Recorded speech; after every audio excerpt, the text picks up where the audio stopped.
জন্মশতবর্ষে সলিল চৌধুরীর প্রতি শ্রদ্ধা জানিয়ে আমার নিবেদন তারই লেখা কবিতা এক গুচ্ছ চাবি।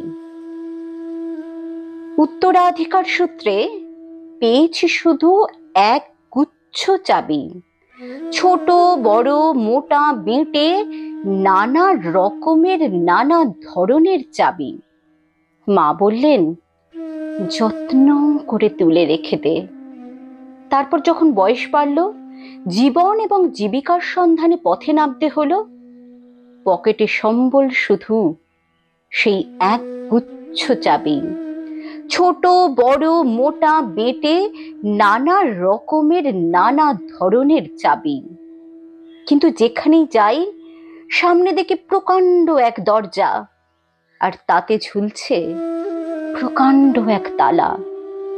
পকেট থেকে চাবির গুচ্ছ বের করি, এ চাবি সে চাবি ঘোরাই ফেরাই, লাগে না, খোলে না। শান্ত হয়ে ঘরে ফিরি। মা দেখেন আর হাসেন, বলেন, ওরে, তোর বাবার হাতেও ওই চাবি দিয়ে ওসব দরজাগুলো খোলেনি।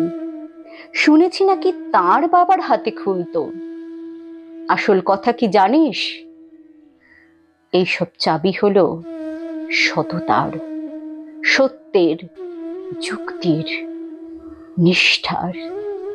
আজকাল আর ওই চাবি দিয়ে এসব দরজাগুলো খুলে না। তবুও তুই ফেলে দিস না। তুইও যখন চলে যাবি, তোর সন্তানদের হাতে দিয়ে যাস এসব চাবির গুচ্ছ।